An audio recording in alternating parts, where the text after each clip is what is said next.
palabra en esta mañana. Aleluya. Y vamos a ver qué venimos a entregar en el nombre de Jesús al pueblo de Dios aquí congregado en este lindo lugar y en esta linda ciudad de Cieza. Acompáñame, por favor, si eres tan amable, al primer libro de Crónicas. No es muy habitual, ¿verdad?, ese libro. No sé si alguna vez han escuchado ustedes predicar acerca del libro de Crónicas, primera de Crónicas, segunda de Crónicas. Y hay un pasaje, no sé si ustedes lo conocen, pero bueno, para los que estudiamos la palabra, pues es un pasaje, un versículo que es muy conocido, muy habitual, que es la oración de Jabes. ¿Cuántos conocen la oración de Jabes? ¿Nadie ha escuchado hablar de la oración de Jabes? Bueno, os pongo un poco en situación. Este tal Jabes, dice la Escritura, de hecho Jabes significa dolor. Jabes significa dolor. El versículo anterior, el versículo 9, da la explicación de por qué la mamá lo llamó así. Ustedes saben que en el pueblo hebreo y los israelitas, el nombre tiene mucho peso. De hecho, en el nombre se desataba el destino de la persona. Y en este caso, la mamá de Jabes no se le ocurrió ni más ni menos que llamarlo dolor. Bueno, aquí hay mucha gente, en Murcia es muy conocido, es muy habitual, mejor dicho, llamar, por ejemplo, a las mujeres María Dolores. ¿Quién se llama aquí María Dolores? Bueno, te vamos a cambiar el nombre. Tú ya no eres Dolores, porque naciste después de los dolores, como decía que... Aleluya. Entonces tú ya no eres Dolores. Yo tengo mi cuñada, la hermana mayor de mi esposa, que también se llama Dolores, y yo siempre se lo digo, no te voy a llamar más Dolores, porque date cuenta, ¿no? Te das cuenta que te llaman Dolores. María de los Dolores, la que nació con los dolores de la mamá. Entonces, María Dolores. Hay un nombre que es sufrimiento. María del sufrimiento. Bien, entonces, en ese nombre, los nombres de los hebreos tenían esa costumbre, y ellos al dar nombres a las personas desataban el destino. Y la Escritura dice claramente que la mamá de Jabes llamó a Jabes dolor porque lo parió, ¿cómo? Con dolor. Y al parirle con dolor, pues no se le ocurrió ni más ni menos, pues lo he parido con dolor, pues lo llamo dolor. Y por donde iba este hombre lo llamaban dolor. Qué tenaz, ¿no? Entonces, este hombre se propuso cambiar su destino. Digan conmigo, cambiar mi destino. Aleluya. Bueno, tu destino cambió cuando Cristo te encontró. ¿Cuántos dicen amén? ¿Sí o no? Tu destino eterno cambió cuando el Señor te encontró y te llamó.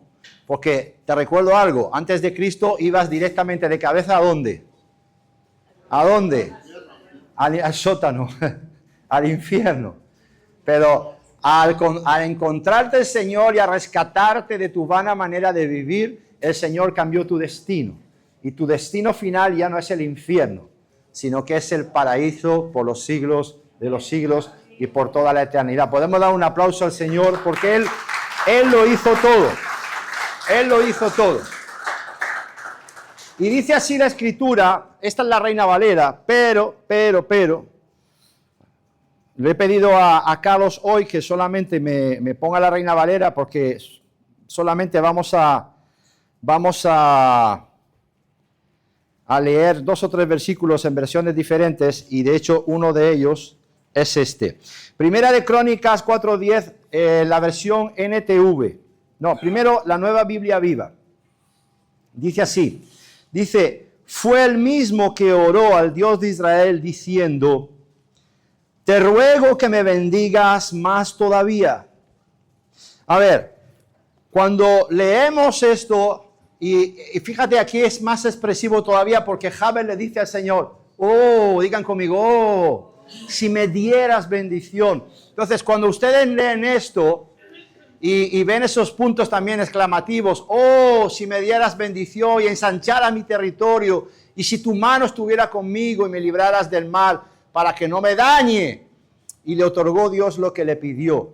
¿Por qué creen ustedes que Dios le otorgó a Jabes lo que Jabes le pidió? ¿Ustedes cómo interpretan esa petición, esa oración de Jabes? ¿Qué pueden ver ahí? Es un clamor. Es un clamor. Amén. Es un clamor que nace desde lo más profundo del ser interior de Jabes. Oh, si me dieras bendición. Digamos que algo que él estaba, ¿qué? Anhelando, deseando, esperando, porque quería cambiar su destino. Quería salir de esa espiral de dolor. En esta mañana, la palabra y el Señor te dice que Él tiene el poder para sacarte de tu espiral de dolor. ¿Cuántos dicen amén? De tu espiral de sufrimiento. Pero para ello, ¿qué tienes que hacer tú? Clamar al Señor desde lo más profundo de tu corazón. ¿Cuántos dicen amén? Entonces, aquí fácilmente podemos interpretar esto, ¿no? Que esto es un clamor, es una necesidad intensa, profunda que tiene Jabes. Y esta versión lo dice así, de nuevo. Lo voy a leer. Ahí se me va. Lo voy a leer, como he dicho, en dos versiones. La primera es la NBV, Nueva Biblia Viva, y dice: te ruego que me bendigas más todavía, que ensanches mis fronteras y que estés conmigo para librarme del mal y que nadie me dañe. Y Dios le concedió su ruego. Y ahora la misma cita en la Nueva Traducción Viviente. Él fue quien oró al Dios de Israel diciendo: ¡ay! Si tú me bendijeras y extendieras mi territorio. Perdón. Te ruego que estés conmigo en todo lo que haga y líbrame de toda dificultad que me cause dolor. Fijaos, ¿no? Este hombre estaba cansado de vivir como en dolor. ¿Y acudió a quién? Acudió a aquel al único que le podía cambiar ese destino, de dolor en bendición. Aleluya. Y Dios le concedió, lo que Jabes le pidió. Amén. Oramos. Padre, en el nombre de Jesús, en esta mañana te adoramos, te damos gracias por este día, gracias por el tiempo que estamos viviendo en este lugar. Bendice, Señor, a todas y cada una de las personas, tus hijos, Señor, tus hijas reunidos en este lugar, los niños, Señor. Extiende tu bendición. Hoy oramos como oraba Jabes, Señor, diciendo: oh, Señor, si me bendijeras aún más todavía. Que esa palabra se haga vida y realidad, Señor, en todos y cada uno de nosotros aquí en esta mañana. Gracias, papá, por la linda oportunidad de poder compartir tu palabra con tu lindo pueblo que tú estás edificando, levantando y adornando en este lugar, al cual yo bendigo en tu santo nombre. Padre, ponemos delante de ti este tiempo y te pedimos, Señor, tu bendición y que tu palabra, Señor, sea, Señor, impartida con poder y pueda ser recibida con fe y con el espíritu correcto. Te lo pedimos y te damos gracias por todo en el nombre de Jesús. Y Betsaida Ancieza dice amén, amén y amén. Dale un aplauso al Señor en esta mañana. Bien.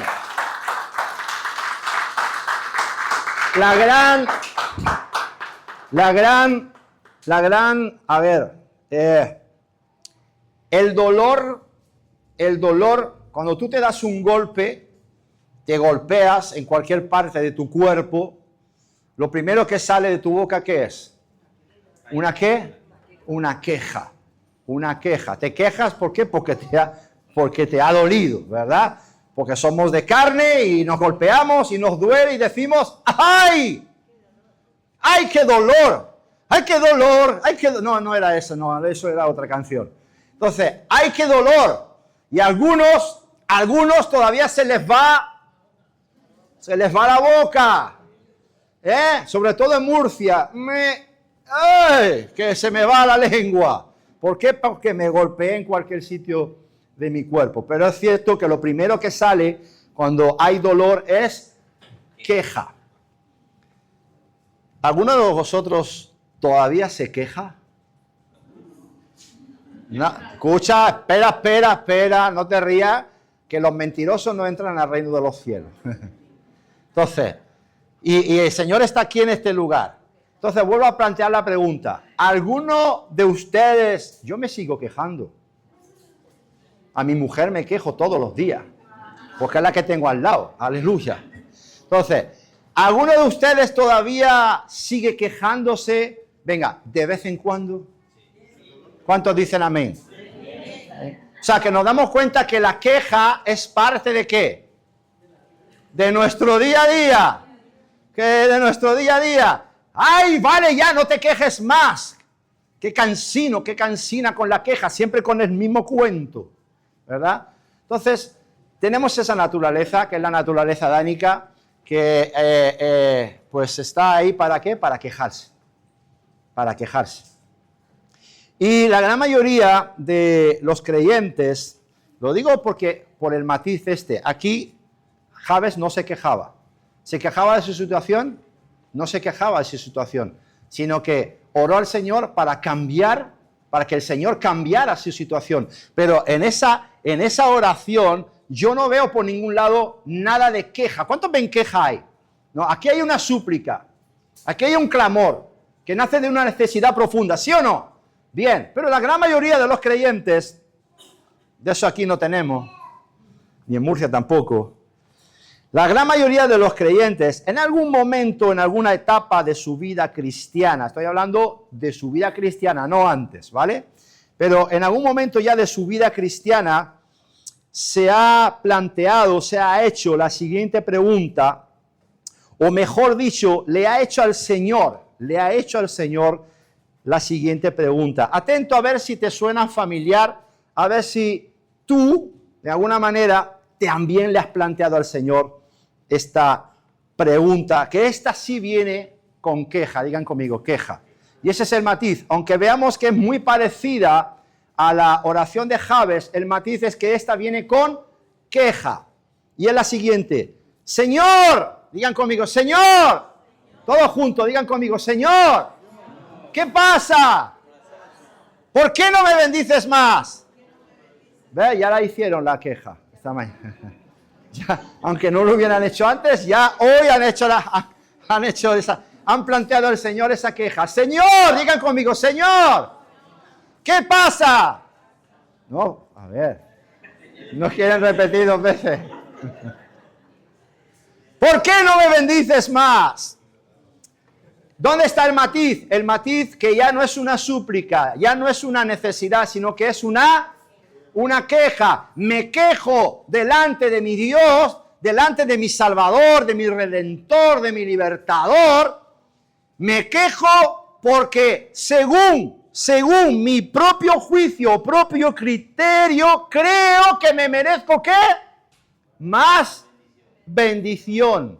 Creo que me merezco más bendición. Ahora, hay otros, y esta es más grave todavía, hay otros que van más allá y se plantean otra pregunta, y es, Señor, digan conmigo, Señor. Venga, lo voy a decir yo solo. Señor, ¿por qué me bendices menos que a mis hermanos? Esa es más grave, ¿no? O sea, ahí hay una alarma roja ya, ¿eh? ¿Por qué? Porque estás pendiente de quién. En vez de mirar para arriba, ¿para dónde mira? ¿Para dónde mira? ¿Para dónde mira? Para los lados. Uy, me ha salido el murciano que llevo dentro. Para los lados. Miramos para los lados y miramos a diestra y a siniestra y miramos y vemos qué pasa con este hermano, con esta hermana, que el Señor la bendice o lo bendice más que a mí. Por algo será. Pero el asunto es ese. El asunto no es que el hermano o la hermana tenga más o menor bendición que tú. El asunto es que en vez de mirar para arriba, están mirando hacia los lados. Y por tanto, estás desaprovechando un tiempo precioso. Amén. Porque no estamos llamados, ¿verdad? ¿Os acordáis cuando ya el Señor estaba por partir y Pedro le hace una pregunta con respecto a otro que no estaba ahí? O sea, se acerca y Pedro ve llegar a Juan y Pedro le dice a Jesús, le pregunta acerca de Juan y le dice, porque Jesús le está diciendo a Pedro, si no me falla la memoria, le está diciendo así como que cuidara la obra, que apacentara las ovejas, etc., etc. Y pasa Juan y Pedro le pregunta a Jesús, Señor, ¿y este qué? ¿O con este qué? ¿Os suena? Señor, ¿y con este qué? Y Jesús le dice, ¿y a ti qué te importa? Estoy parafraseando, pero básicamente lo dice así. ¿Y a ti qué te importa lo que yo haga con este? Tú preocúpate de lo que yo te mando a hacer a ti. Y nos damos cuenta entonces que Pedro estaba mirando a los lados. Pedro estaba mirando a los lados. Si Pedro miraba a los lados, pregunto yo, ¿habrán cristianos hoy que miren a los lados? Uy. Qué bueno, hay gente sincera aquí en esta mañana, aleluya, que miran para los lados, aleluya. Pero no cuando el pastor dice, mira al que está a tu lado y dile, no, ese no vale, ese no vale. Que miran, entonces, esa mirada de mirar hacia los lados es una mirada ¿cómo? Envidiosa, una mirada envidiosa, ¿verdad? Pues la mirada envidiosa, la Biblia dice que aquel que ama a Dios, a quien no ha visto, y aborrece a su hermano, a quien sí ha visto, el tal es un mentiroso. ¿Y los mentirosos entran o no entran? ¡Ay! Deja de mirar para los lados que te está jugando la entrada. La entrada al estadio no, la entrada al reino. Cuidado con mirar a los lados de una manera muy insistente porque te puedes jugar la entrada al reino. Ahora, ¿por qué? Me voy por los cerros de Úbeda, voy a retomar el tema. ¿Por qué los cristianos plantean esa pregunta? Señor, ¿por qué no me bendices más? O Señor, ¿por qué a mí me bendices menos que a mis hermanos? Siendo yo bajo tu propio juicio o criterio, siendo yo mejor que el hermano, porque el hermano viene de cada 4 domingos, viene uno, yo vengo todos los domingos, doy ofrenda de todo lo que gano, y yo veo que a mí me bendices menos, ¿verdad? Entonces, ¿por qué esta pregunta? Pues desde ya mismo, mira, te voy a dar la respuesta. La mayoría de los hermanos o cristianos que tienen esa queja es por lo siguiente. Escucha, la respuesta es la siguiente. Dios no te bendice más. Escúchame bien. Dios no te bendice más precisamente porque están mirando lo que el hermano tiene. Estás mirando lo que el hermano tiene y mientras estás perdiendo el tiempo mirando a lo que el hermano tiene, estás también esperando recibir los recursos que Dios ya te entregó. Mírate las manos, mírate las palmas de las manos. Tú tienes en las manos los recursos que ya Dios te ha entregado.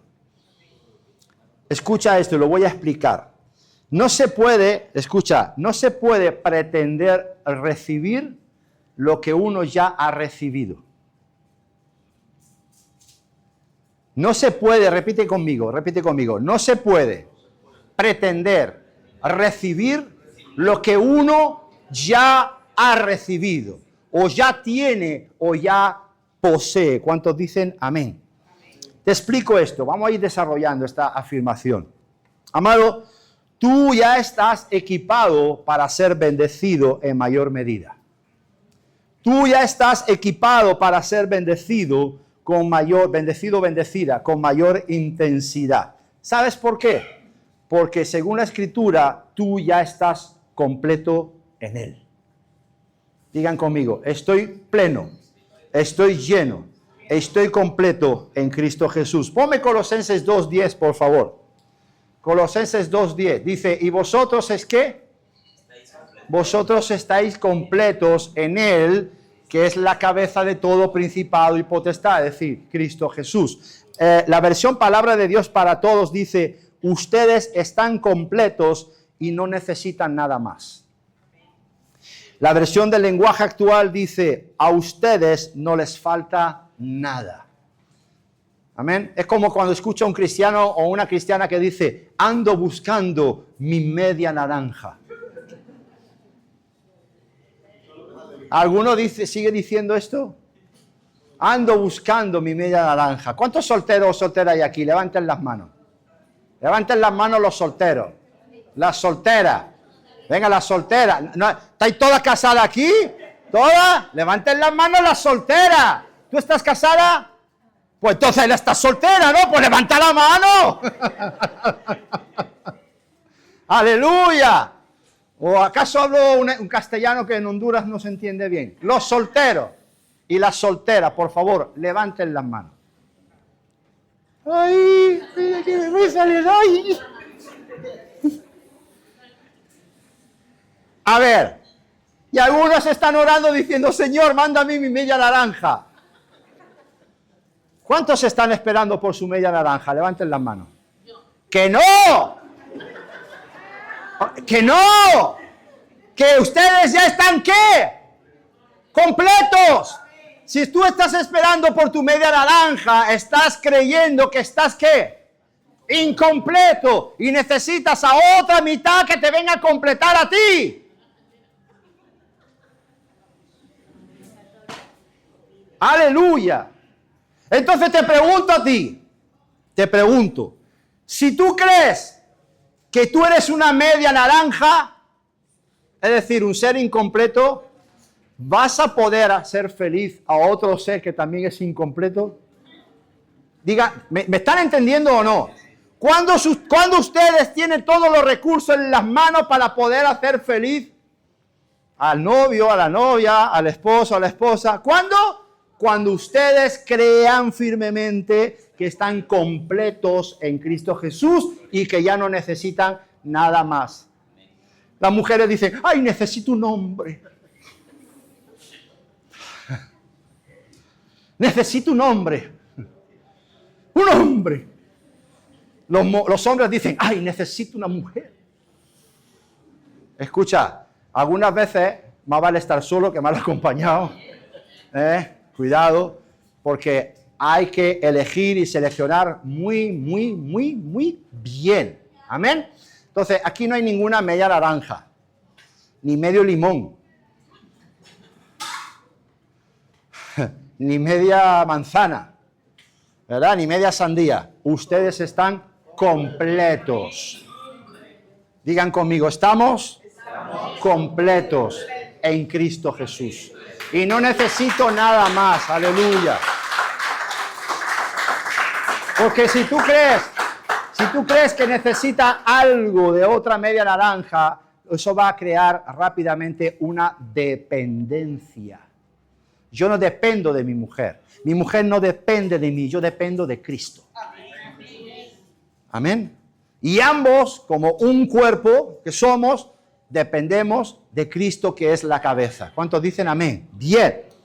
Aleluya. Ahora, para ver mejor esto que estamos enseñando, primer libro de Samuel, por favor, Carlos o Lester, si sois tan amables. Primer libro de Samuel 17. Lo voy a leer con vuestro permiso. Todo lo que estás poniendo hoy es Reina Valera, ¿verdad? La versión más habitual que usamos, la Reina Valera 60. Mira, escucha cómo lo dice la versión de lenguaje actual. Dice así. Oye, ¿has puesto el título de la prédica? No lo has puesto, ¿no? Para el final. Vale. Bien. Ahora que me interesaba que lo pusiera al principio, es que en Murcia tengo la orden a los chicos arriba en la radio, les tengo dicho que el título me lo pongan al final. ¿Verdad? Y él está aprendiendo. Fallo mío, te tenía que haber dicho que lo pusiera al principio. ¿Lo puedes poner? Venga, pon el título de la prédica. Es que va muy relacionado con esta versión. ¿Usa qué? Usa lo que tienes. Es decir, sin esperar a recibir lo que crees que necesitas. Cuando tú ya estás, ¿qué? Aleluya. Usa lo que tienes, o mejor dicho, usa lo que ya tienes. Aleluya. Ahora, escucha, mira lo que dice aquí. Enseguida Saúl dio órdenes de que le pusieran a David su propia ropa militar. ¿La propia ropa militar de quién? La de Saúl a David. Ok. Ahora vamos a ver de qué estaba formada esa ropa militar. Y dice así. Su armadura de bronce y su casco. Por su parte, David se colgó la espada. O sea, ¿qué había en esa ropa militar? Había armadura de bronce, casco y ¿qué más? la espada. La coraza dice esta versión. Y la espada. Bien, entonces digan conmigo, menuda ropa militar. Armadura de bronce, casco de bronce y espada. ¿Vale? Enseguida David cogió la espada, pero como no estaba acostumbrado a usar, digan conmigo, no estaba acostumbrado ¿a qué? A usar. El título de la enseñanza, úsalo, ¿qué tiene? David no estaba acostumbrado a usar armadura. A ver, ¿por qué David no estaba acostumbrado a usar armadura? Porque no era la suya. No era la suya. Y él no estaba acostumbrado a usar armadura alguna, ni la de Saúl, ni ninguna otra. Y ahora vamos a ver por qué. Así que le dijo, dice, y no podía ni caminar. Así que le dijo a Saúl, yo no estoy acostumbrado a usar esto, y no puedo ni caminar. Y se quitó la armadura. Pero tomó su vara. ¿Qué dice aquí? Cayado, ¿no? ¿Dice cayado? Sí, su cayado. ¿Saben lo que es un cayado? Es un trozo de palo, digan conmigo, un palo retorcido. ¿Han visto esos palos así que vienen con la cabeza retorcida, redondita? ¿Saben para qué es ese cayado? ¿Saben para qué es? Es la herramienta del pastor. ¿Para qué? Cuando una oveja se aparta del rebaño, hace así, la coge del cuello y la trae de nuevo al rebaño. ¿A cuántos de ustedes el Señor ha usado su cayado para traerlos de nuevo? ¡Epa! ¡Ven para acá! Que te están descarrilando. ¡Aleluya! Entonces, digan conmigo, un palo retorcido, el cayado. Dice, la vara y su onda. Digan conmigo, brum, brum.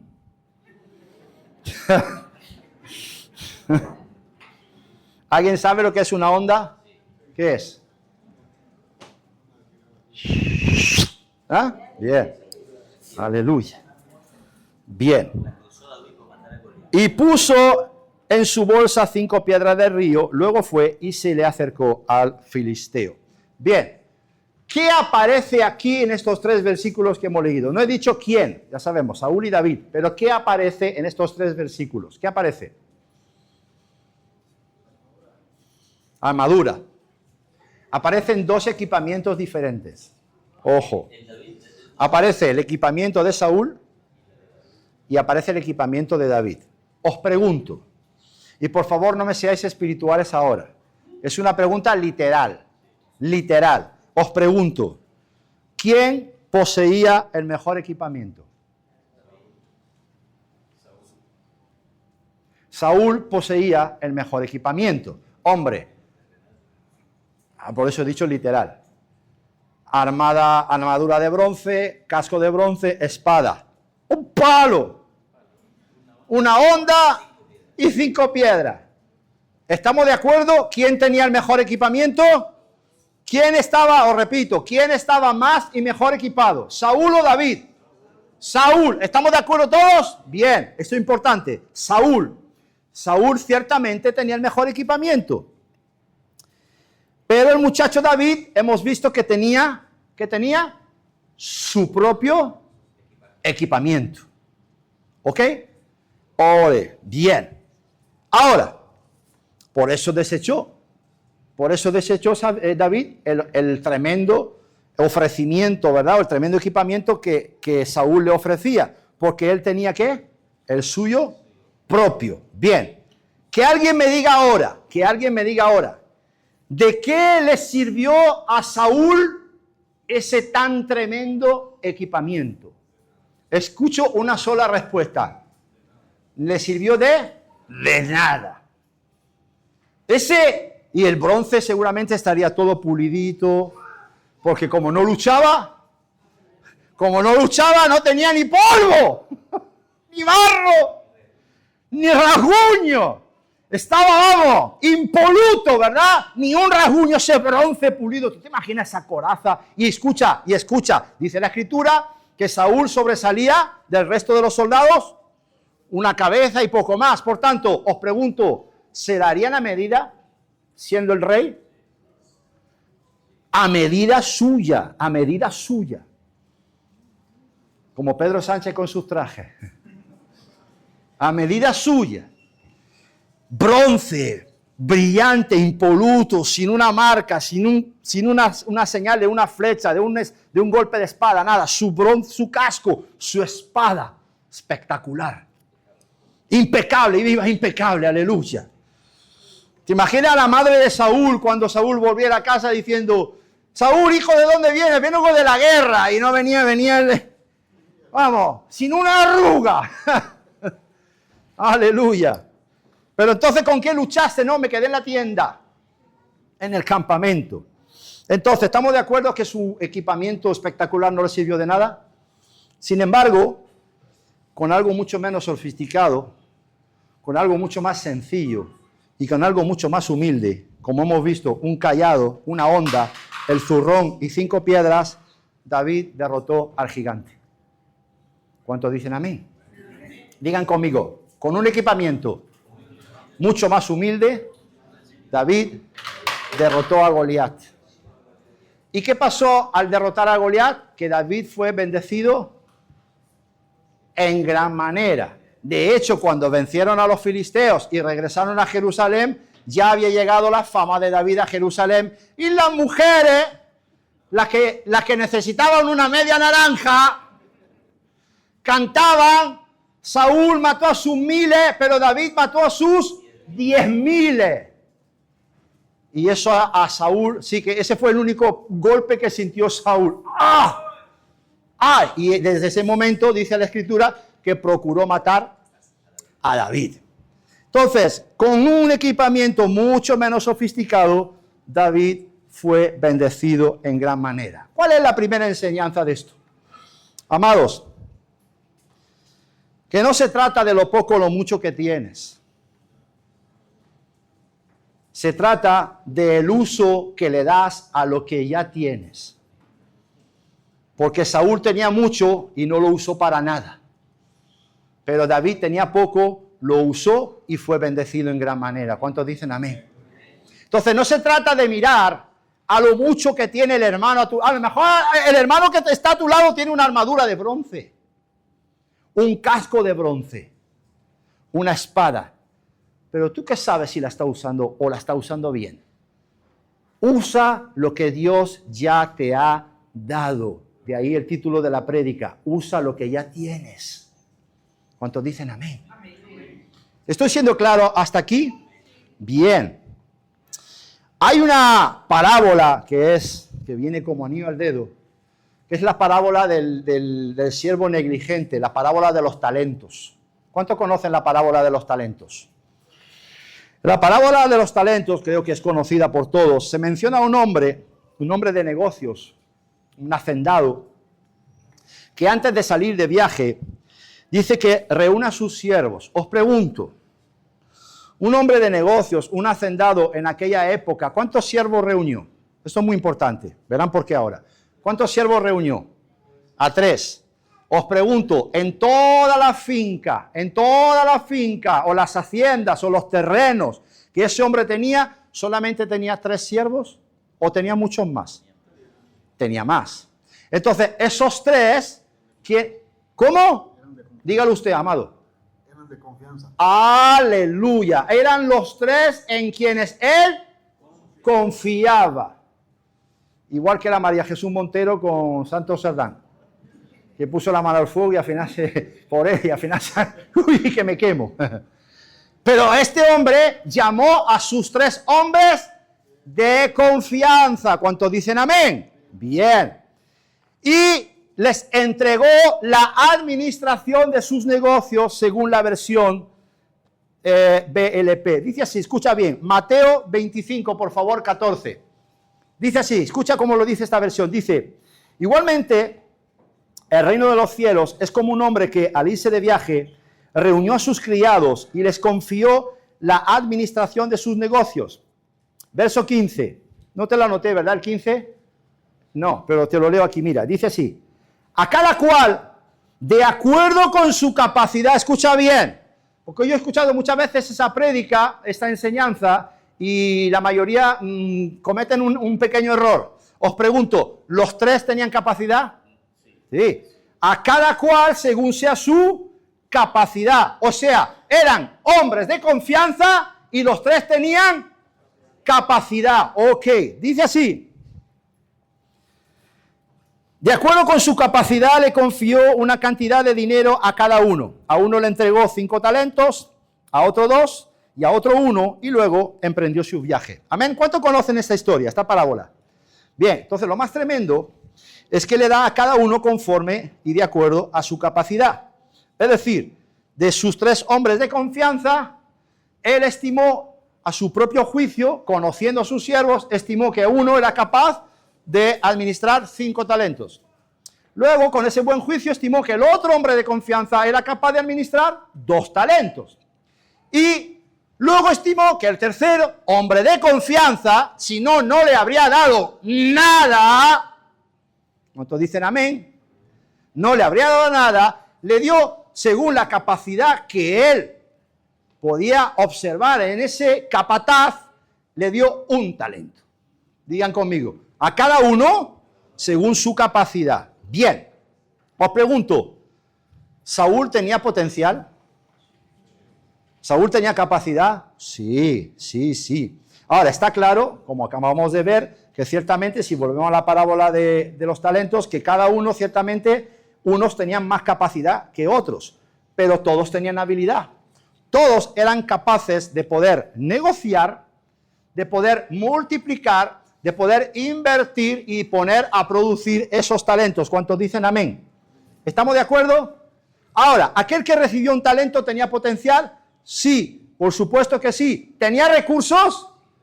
¿Cuánto tenía? 1 talento. ¿Alguien me puede decir cuánto es 1 talento? Mira, me voy a la tabla de pesos y medidas de la Biblia de estudio, ¿vale? Que también es parte de la Biblia, porque muchas veces se dan medidas y ustedes no conocen las medidas, se nombran monedas, no conocen las monedas, entonces la Biblia, sobre todo si son de estudio, tiene esa tabla. Entonces, está la tabla de pesos y medidas del Antiguo Testamento y del Nuevo Testamento. En este caso estamos en el Viejo o en el Nuevo. En el Nuevo, ¿vale? 1 talento, escucha bien, 1 talento. 6.000 dracmas. 6.000 dracmas. 1 talento. ¿Cuánto era el salario diario de un jornalero?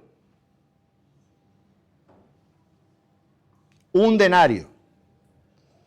¿Cuál era la equivalencia entre denario y dracma? 1. Es decir, 1 denario igual a 1 dracma. Los denarios eran las monedas que usaban los judíos y las dracmas eran las monedas griegas, ¿vale? Pero en el cambio, ¿cuál es la moneda de Honduras? ¿El peso? ¿Es el peso? El peso hondureño. ¿Cuál es la moneda de Ecuador? El dólar. Me gusta el dólar. El dólar. Entonces, siempre, por ejemplo, entre el peso y el dólar hay un cambio, ¿verdad? Hay un cambio. Y en este caso el cambio era 1 a 1, es decir, 1 denario igual a 1 dracma. 1 denario o 1 dracma era el jornal de un jornalero diario. ¿De cuántos días eso se forma el año? 365. Bien, ¿cuánto cobraban en un año los jornaleros? 365 denarios. ¿Cuánto recibió el jornalero? El siervo, 6.000. ¿Alguien me puede hacer el cálculo rápido? Divídeme 6.000 por 365. Divídemelo ya. 6.000 dividido por 365. 16 y algo. 16,43. Le entregó, escucha bien, le entregó el sueldo de 16 años y medio de trabajo. ¿Cuántos de aquí quisieran que su jefe le adelantara el sueldo de 16 años y medio? Digan la verdad. Yo quiero. 16 años y medio de salario así, ¡pum!, de un golpe. Ahora nos reímos, pero si eres mal administrador, a lo mejor te dura el sueldo de 16 años, te dura, ¡pum!, un soplo. 16 días o 16 semanas, ¿vale? Entonces, ¿recibió mucho o recibió poco? Mucho. 16 años y medio de salario, tenaz. ¿Fue generoso su amo? Sí, pero él creyó que no. ¿Por qué? Porque miró a un lado y vio que el otro que tenía 5 más. Es decir, 5 por 16, 5 por 30, 80. Al otro le entregó el sueldo de 80 años. Y al otro le entregó el sueldo multiplicado por 2 de 32 años o 33 años. Entonces, miró a un lado, vio el de 5, miró al otro lado, vio el de 2 y dijo, mi jefe ha sido injusto conmigo. Él no entendió que su jefe no fue injusto, sino que su jefe fue justo y equilibrado porque le dio a cada uno según su capacidad. Aleluya. 82 años, uno, porque ha multiplicado 16 y medio. Entonces uno recibió 82 años de salario, el otro 33. Tenaz. Y uno 16. Está bien, ¿no? 16 años y medio. Escucha, a mí me falta menos para jubilarme. Aleluya. Gloria a Dios. Ya están calculando. ¿Cuántos años tendrá este hombre? 38. No, ay, me equivoqué. Es que siempre me quito. No sé por qué. Aleluya. Bien, escucha, entonces, recibió mucho. Y entonces os pregunto, si tenía la confianza de su Señor, tenía potencial, porque dice que tenía capacidad, el favor, el respaldo, la confianza, el potencial, y tenía también los recursos. Os pregunto, ¿este hombre con un talento lo tenía todo para tener éxito? Díganme amén. ¿Están de acuerdo? Sí, lo tenía todo para tener éxito, al igual que Saúl, porque Saúl tuvo el respaldo de Dios. Dios lo ungió a través del profeta. Y eso significa favor y respaldo. Tenía el favor y el respaldo y la confianza de Dios. Tenía su potencial y tenía sus propios recursos e iba bien equipado. Entonces, ¿qué le pasó a Saúl? ¿Qué le pasó al siervo negligente? ¿O qué les pasó? Pues la respuesta es muy sencilla. Ninguno de ellos hizo uso de su capacidad porque no creyeron en sí mismos. El gran problema de muchos cristianos, ¿sabes cuál es? Que creen en Dios, pero no creen en sí mismos. Entonces están desnivelados. Tu creer en Dios tiene que estar a la par de creer en ti mismo, aleluya. Porque ¿sabes qué? Si tú no crees en ti mismo, hay uno que sí cree en ti. Y por eso te dio talentos. Y se llama Dios. O sea, hay uno que se llama Jesús, que te ha mirado y te ha visto como digno de confianza. Os pregunto, ¿cuántos de ustedes tienen al menos un talento? Todos tenemos al menos un talento, un don, una habilidad, una capacidad. Por tanto, eso indica que Dios nos ha visto como dignos de confianza. Y si nos ha visto dignos de confianza es porque cree en nosotros mismos. Es decir, Él cree en nosotros. Ahora, Él está esperando que tú creas ¿en quién? En ti mismo. Ahí es donde falla la cosa. Y Dios está esperando que tú creas en ti mismo y empieces a usar el talento que te ha dado para respaldarte y ponerlo a producir. ¿Cuántos dicen amén? Entonces, tal vez Dios no te bendice más porque tú no crees en ti mismo o porque tú no estás usando lo que Dios ya te ha dado. ¿Estoy siendo claro hasta ahora? Amén, gloria a Dios. Entonces, Saúl no hizo uso de su capacidad, el siervo negligente tampoco, y a Saúl, pues claro, David le comió el terreno, le adelantó por la izquierda. Le comió la tostada, ¿se entiende esta expresión? Le comió la tostada. Y el reconocimiento se lo llevó David. ¿Por qué? Porque a pesar de estar menos equipado, él demostró con su actitud que confiaba en sí mismo. Porque se planta delante del filisteo y le dice, escúchame, tú vas a ser el filisteo. Tienes cara de Goliat ahora. Pon cara de Goliat. Te falta tamaño. Súbete a la silla. Lo mira y le dice, tú vienes a mí con espada y jabalina. pero yo vengo a ti en el nombre de Jehová de los ejércitos, Dios de los escuadrones de Israel, a quien tú has desafiado. Y te digo que hoy te cortaré la cabeza. ¿Cuántos dicen amén? Esa es la actitud de un hombre o de un muchacho, porque tenía entre 13 y 15 años, que confiaba en ¿quién? En Dios y en sí mismo. Estaba como nivelado, equilibrado. ¿Cuántos dicen amén? Entonces, escucha, es más, desde el mismo momento, ¿usted conoce la historia de Saúl, más o menos? ¿Saben qué pasó el día de su coronación? ¿Se dice coronación? Sí, ¿verdad? El día de su coronación, ¿sabe lo que pasó? ¿No lo saben? Busquen la escritura. Lo tuvieron que buscar. ¿Tú lo sabes o no? Porque se escondió. ¿No sabía? El día de su coronación, estaban ahí toda la parafernalia. La corona, estaba todo preparado allí. Y el que iba a ser coronado rey, no aparecía por ningún lado.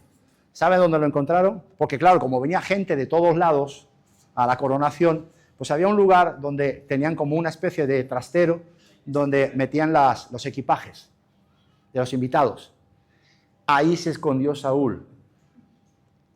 David fue llamado de detrás de las ovejas. Saúl se escondió detrás de las maletas. ¿Cuántos dicen amén? Y en el mismo día de su coronación, el hombre se escondió. Pregunto yo, ¿eso no es una señal que él no creía en sí mismo? A pesar de tener tremendo potencial. Tenaz, ¿verdad? Uf. ¿Te imaginas a Felipe el día de su coronación? Andará Felipe. Y se lo encuentran en un trastero escondido. Tenaz, ¿no? Pues eso fue lo que pasó con Saúl. Se escondió, digan conmigo. David se ofreció. Saúl se escondió. ¿Señal de qué? De que uno tenía total confianza en Dios y en sí mismo, y el otro se encontró la corona. Escucha, se encontró la corona porque lo vieron más alto y más guapo, aunque tenía potencial y estaba preparado, porque él venía de familia de príncipes, que David era una familia de ganaderos o agricultores. ¡Qué tenaz! Ahora, hablando de Saúl, ¿se acuerdan de aquella historia que fue precisamente lo que propició que Dios lo desechara? Dios le da una orden a través del profeta Samuel. Estaban en guerra contra los amalecitas. ¿Cuál era la orden? Que alguien me lo diga. ¿Qué? Que acabara con todo el pueblo. ¿Y con qué más? Con animales. O sea, acaba con toda la generación de los amalecitas, incluso los animales. ¿Sí? Bien. ¿Qué hace Saúl? ¿Qué hace Saúl? Quedarse con lo mejor del ganado de los amalecitas y salvarle la vida ¿a quién? A Agag. Agag, el rey de los amalecitas. Bien. Y llega Samuel al campamento y empieza a mirar esas bestias. ¿Y eso de dónde ha salido?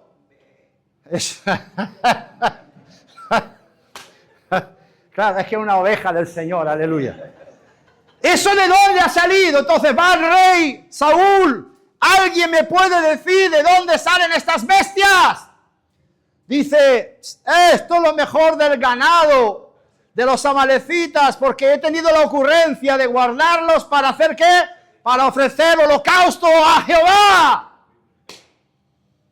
Y Samuel le dice, imprudentemente y neciamente has obrado, y por cuanto desobedeciste a la orden de Dios, te digo que hoy Dios mismo te ha desechado.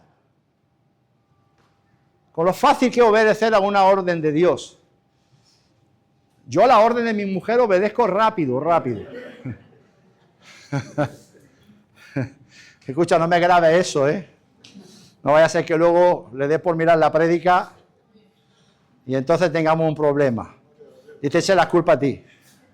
Y que te vas a Cieza y te pone a cuenta con Carlos, porque le dije que lo cortara. Aleluya. Entonces, Saúl fue desechado, pero ¿qué hizo? al requerimiento del profeta Samuel, ¿cuál fue su primera respuesta? Saúl le dice a Samuel, tuve miedo. Tuve miedo. ¿Tuve miedo de quién? Del pueblo. Al requerimiento, cuando el Señor vuelve de viaje y empieza a llamar a sus siervos para que sus siervos rindan cuentas, cuando le toca al que le entregó el talento, ¿qué hizo con el talento? Lo enterró bajo tierra, ¿verdad? Bien. Cuando al requerimiento de su amo, ¿cuál es la respuesta que le da el siervo? Tuve miedo. Cuando Adán peca, cuando la mujer lo hace pecar, no, Adán pecó. ¿Sabes por qué Adán pecó? Porque él tenía la autoridad. Él tenía la autoridad. Y él le podía haber dicho, no, porque Dios ha dicho, de todo árbol del huerto podemos comer, menos del fruto de este árbol. Así que tráeme otro fruto de otros árboles, pero de este no voy a comer. Pero claro, es que Adán, es como cuando mi mujer me dice, llego a casa y le digo, ¿tú te imaginas que llegue a casa hoy y le diga, mi amor, ¿qué has hecho de comer? ¡Lo que sobró de ayer! Es lo que hay y punto. Si quieres te lo comes, si no, pues no coma. Entonces, cuando Adán peca y el Señor lo llama, Adán, Adán, ¿dónde estás, Adán? ¿Cuál fue la respuesta de Adán?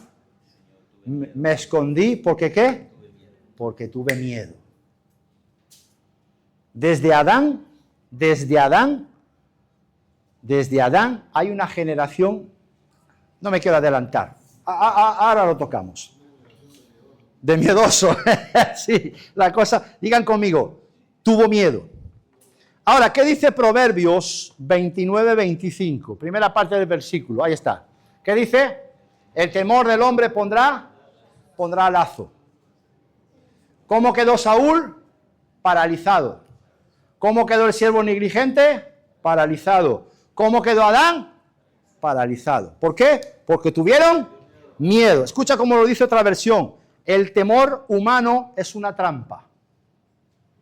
El temor humano es una trampa. Si tienes miedo, ya has caído en una trampa. Si tienes miedo, ya has caído en una trampa. Si tienes miedo de usar lo que Dios te ha dado, ya has caído en una trampa.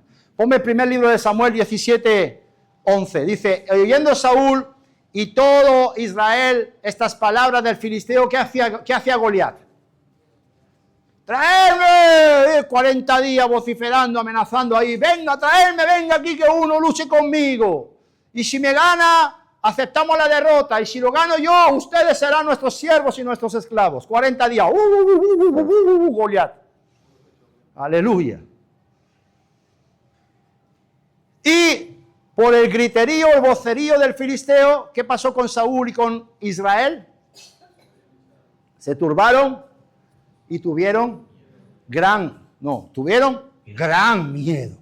Otras versiones dicen que el pueblo estaba atenazado o el pueblo estaba paralizado. Os pregunto, ¿un pueblo atenazado o paralizado no está atado? Digan conmigo, el temor del hombre le pone lazo. Cayeron en la trampa de Goliat. ¿Se dan cuenta? Digan conmigo, el temor es una trampa. Y cayeron todos en la trampa. Claro, llegó David, que no había escuchado los gritos del filisteo, y empezó a decir, ¿qué dice este? Qué bárbaro, un chaval de 13 años. ¿Qué dice este? ¿Qué dice el grandullón este? Qué tenaz. Ahora, dice que el pueblo estaba atenazado. Hermanos, os pregunto, ¿el miedo es contagioso?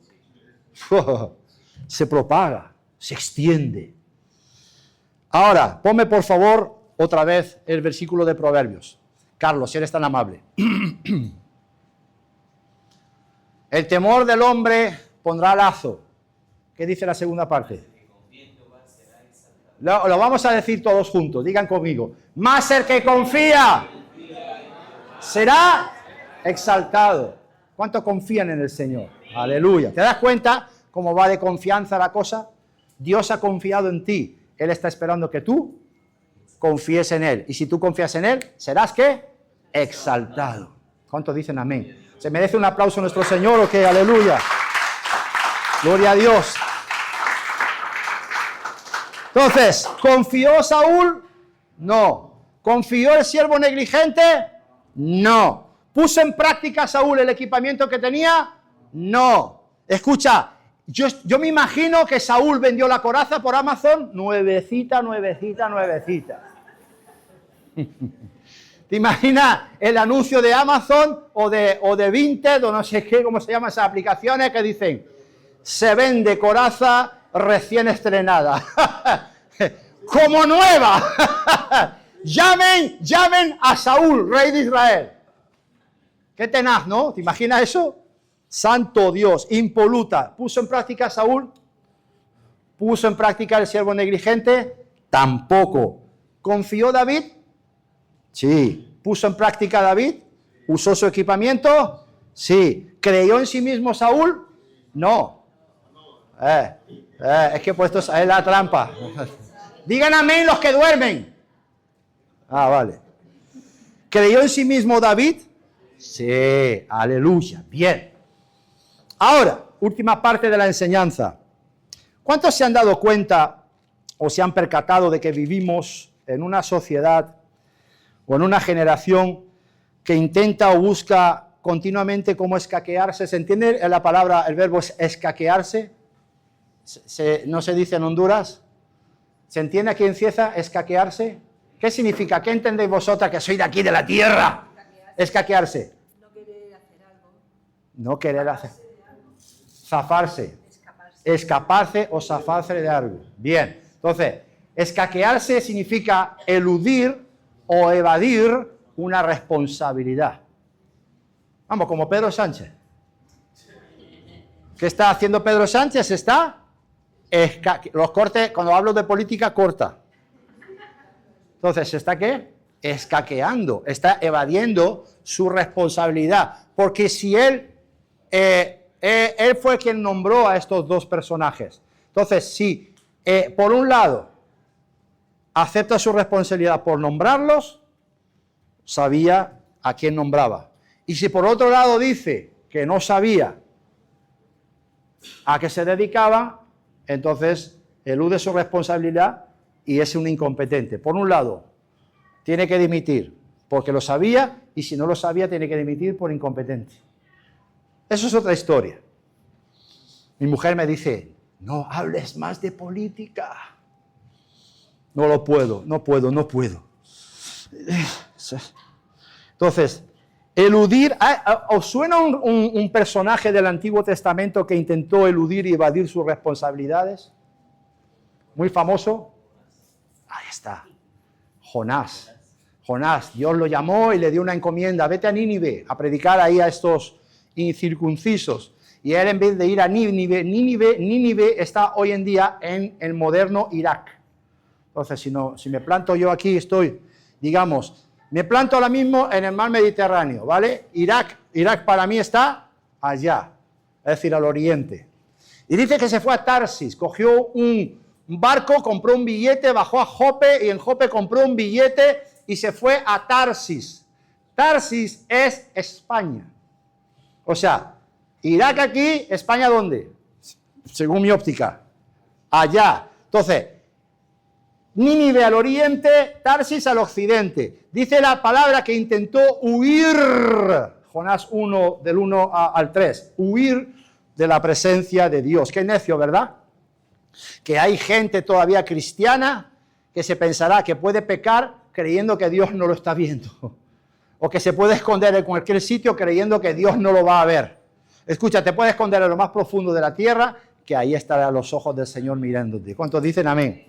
Bien, aleluya. Ahora, esta generación es una generación que no se hace responsable de sus palabras o dichos y por tanto tampoco ni de sus actos ni de sus hechos. Entonces, si es una generación que busca eludir y evadir sus responsabilidades, ¿también qué hace? Buscar culpables. Buscar culpables. Todos son bulos. Todos son bulos. Todo es una conspiración. Digan conmigo, buscar culpables. En España decimos echar balones fuera. Entonces, es una generación que busca culpables en vez de asumir responsabilidades. Si volvemos a Saúl y a Samuel, cuando Samuel le reclama y le dice, ¿qué has hecho? ¿No te dijo Dios que matara a todo el ganado y a todos los amalecitas? Neciamente has hecho. Entonces el reclamo de Samuel, Saúl, que fue muy rápido para desobedecer, también fue muy rápido ¿para qué? Para buscar un culpable. ¿A quién le echó la culpa? ¿A quién le echó la culpa? ¿A quién señaló Saúl? ¡Al pueblo! Tuve miedo del pueblo, le echó la culpa al pueblo. Intentó eludir su responsabilidad siendo él el rey. ¿Qué está haciendo el presidente del gobierno? Eludir su responsabilidad siendo él el presidente. Es el mismo espíritu, igual. Saúl murió hace miles de años, pero el espíritu de Saúl todavía sigue latente y vivo. ¿Cuántos lo ven? Es igual. Saúl buscó un culpable. ¿Qué hizo el siervo negligente? A ver, ponme por favor, vamos a ver. Entonces, él buscó como culpable al pueblo intentando eludir la responsabilidad de sus propios actos. Primer libro de Samuel 15, del 21 al 24.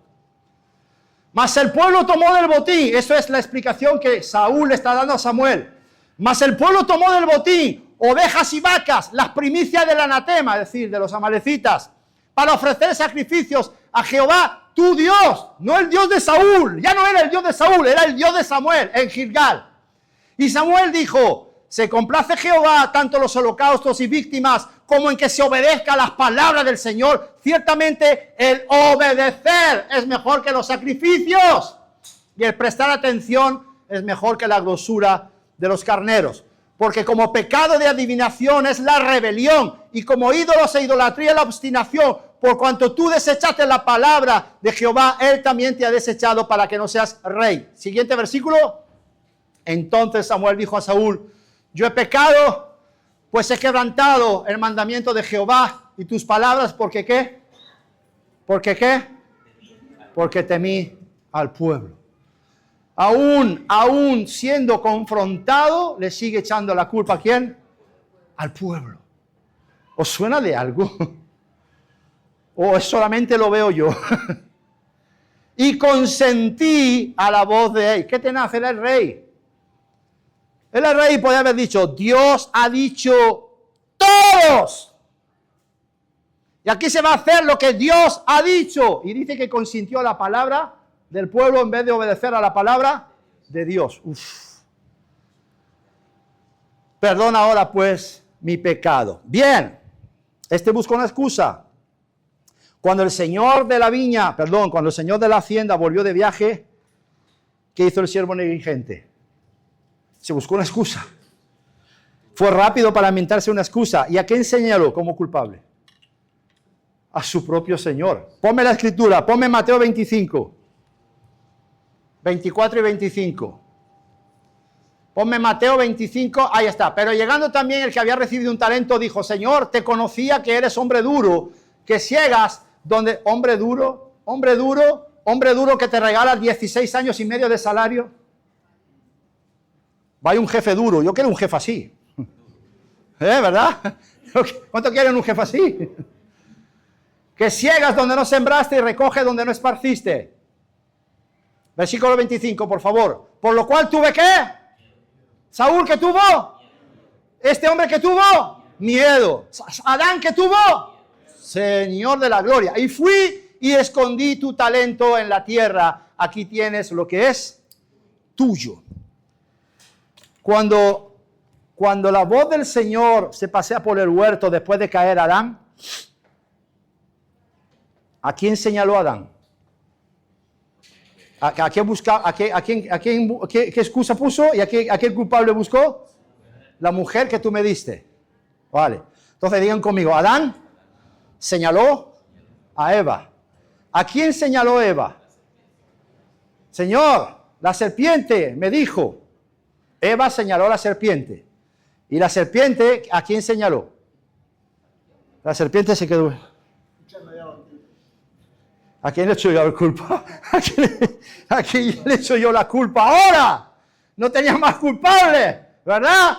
Porque el culpable es Satanás, ¿o no? No, el culpable eres tú, que oyes la voz, que obedece a otras voces antes de obedecer a la voz de Dios. ¿Cuántos dicen amén? ¿Te das cuenta? Eva obedeció a la voz de la serpiente. Saúl obedeció a la voz del pueblo. ¿Y Adán obedeció a la voz de quién? De la mujer. De la mujer. ¡Qué tremendo! ¡Qué tremendo! Todos tuvieron miedo, pero fueron rápidos en de no oír la voz de Dios. ¡Qué tenaz esto! Ahora, si vemos que desde Adán el ser humano intenta eludir sus responsabilidades, digan conmigo, nada nuevo debajo del cielo. O sea, no es cosa de Saúl, no es cosa nueva de Saúl, no es cosa nueva del siervo negligente del Nuevo Testamento, no, es que eso viene desde Adán. Desde Adán hasta Pedro Sánchez. ¡Qué tenaz! Santo de la gloria. Así que todo aquel, escucha entonces, por tanto, todo aquel que busca culpables para no asumir sus responsabilidades, bajo la influencia de qué está? De su naturaleza carnal, de su naturaleza adánica, ¿sí o no? Y poner una excusa, ¿qué es? A ver, ¿cuál es la intención? ¿Cuál es la intención de poner una excusa? Eludir las responsabilidades. Sí, sí. Pero ¿qué más? Mira, dice que ¿qué escondió el siervo negligente? Tuve miedo y escondí el talento. Adán se escondió, ¿sí o no? Bien, digan conmigo, esconderse. Bien, poner una excusa viene con la intención de esconderse detrás de ella. ¿Cuántos lo ven? Pongo la excusa, es mi parapeto. Es lo que está haciendo el jefe del gobierno. Provoca la dimisión de su número 2 y lo pone como excusa ¿para qué? Para esconderse él detrás. Es el espíritu de Saúl operando. Igual. Entonces, poner una excusa viene con la intención de parapetarse y esconderse detrás de ella. Es como un cortafuego. Es como un muro. Pongo la excusa y me escondo detrás de ella. ¿Cuántos lo ven? Tenaz esto, ¿no? Pero nosotros, amados, no debemos ser hombres y mujeres que se esconden. Adán se escondió, Saúl se escondió, el siervo negligente escondió el talento. Pero nosotros no debemos huir. Y bueno, y Jonás también se escondió y huyó. ¿Cuántos dicen amén? Nosotros como hijos de Dios no debemos huir de las realidades que nos rodean. ¿Cuántos dicen amén? Sino que debemos aceptar los desafíos. ¿Dónde se fue Elías? Se escondió en una cueva. ¿Se dan cuenta? Esconderse, huir. Nosotros no somos de los que huyen. Nosotros somos de los que aceptan los desafíos y las responsabilidades que Dios ha depositado en nuestras manos. ¿Cuántos dicen amén? Señor, ¿tú te acuerdas del profeta Isaías? Creo que está en el capítulo 6, si no me falla la memoria ahora mismo. Pero en el llamado de Isaías, el mismo Dios habla y dice, tengo necesidad de enviar, ¿quién irá por nosotros? Dice el Señor, ¿quién irá por nosotros? Y Isaías dice, envíame a mí. No eludió. O sea, la pregunta del Señor a Isaías es totalmente intencionada. Si estaba él solo allí. Si él está solo y Dios pregunta, ¿a quién se lo está preguntando? Isaías dice, envíame a mí. Y hay algunos que oyen la voz de Dios y dicen, Señor, no me envíe a mí, envía a mi hermano, aleluya. ¿Por qué? Porque buscan cualquier excusa. Yo llevo muchos años en el ministerio y muchos todavía siguen poniendo excusas. En consejería matrimonial, ¿qué te crees que hacen en consejería matrimonial? ¿Qué hacen? ¡Eh! Parece una guerra de trinchera. El marido buscando la excusa para petándose. Pues, es que ella está... Es que... Y ella el esposo. Santo Dios. Con lo fácil que sería que todos reconocieran sus responsabilidades. Y las aceptaran. ¿Cuántos dicen amén? Que el varón cumpliera con su rol y la varona cumpliera con el suyo. En el matrimonio, por ejemplo. Por cierto, ayer tuvimos nuestra tercera conferencia de matrimonios y no vi a ninguno de Cieza. 25 matrimonios de la iglesia ayer en Murcia. Fue un día también tremendo, todo el día, con varios talleres, juegos, comimos, tomamos café. La verdad que fue un día poderoso. La cuarta conferencia el último sábado de septiembre. Si tenéis la intención de ir, hablen con el jefe. Jefe, tengo un compromiso con Dios ese día. Aleluya. Y si quieres ir a la conferencia matrimonio para el último sábado de septiembre y estás soltero o soltera, tienes hasta septiembre para casarte. Aleluya. Gloria a Dios. Bien, entonces ya estoy terminando, amados. Escucha esto porque esto es tenaz. Aceptar los desafíos, aceptar nuestras responsabilidades, aceptar gustosamente el llamado, aceptar usar gustosamente, sin mirar a un lado y a otro, lo que Dios ha depositado en nuestras manos y usarlo para la edificación del reino. ¿Sabes qué eso también es? Eso también es ser luz. Ponme Mateo 5, por favor, 14 al 16, y con esto ya vamos terminando. Vosotros, toca aquel que está a tu lado ahora y dile, nosotros, vosotros sois la luz del mundo. Una ciudad asentada sobre un monte. ¿Por qué dice asentada sobre un monte? Aquí hace referencia a un pueblo de Israel, no recuerdo el nombre, pero que estaba sobre un montículo, y cuando de noche encendían ahí las luces, las velas y tal, pues se veía, ¿no? Enseguida se veía la ubicación de esa aldea, se veía porque levantabas la mirada, ahí está ese pueblo.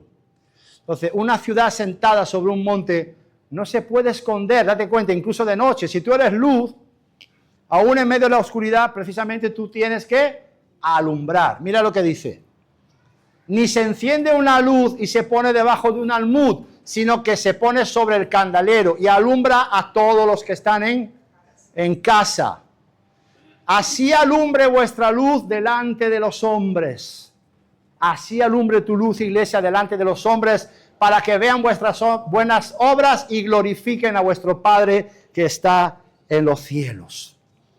Aceptar la responsabilidad y el desafío también es ser luz. Y recuerda algo muy importante. Si te tienes que quedar con algo, quédate con lo que voy a decir ahora. Si Dios no hubiera creído en ti, no te habría entregado ningún talento. ¿Cuántos dicen amén? Tenemos la bendición y el privilegio y la responsabilidad de crecer y hacer crecer. ¿Cuántos dicen amén? Y recuerda algo, que esto se te talle en tu corazón. El siervo infiel siempre pierde, porque el talento que tenía le fue quitado. Entonces digan conmigo, el siervo infiel siempre ¿qué? Pierde. Por tanto, y con sentido común y lógica, si el siervo infiel pierde, ¿qué pasa con el siervo fiel? Siempre gana. ¿Cuántos dicen amén? ¿Cuántos siervos fieles hay aquí en esta mañana? Dame un aplauso al Señor y a su palabra en el nombre de Jesús. Aleluya. Si tú eres ese siervo fiel, no hay excusa posible para incrementar, multiplicar todos y cada uno de los talentos que Dios te ha confiado. Sea uno, sea dos o sea 5. Os pregunto, ¿he sido claro en esta mañana? Nos ponemos de pie, damos un aplauso al Señor y a su palabra en el nombre de Jesús. Dale fuertes aplausos al Señor. La semana que viene, más para su gloria.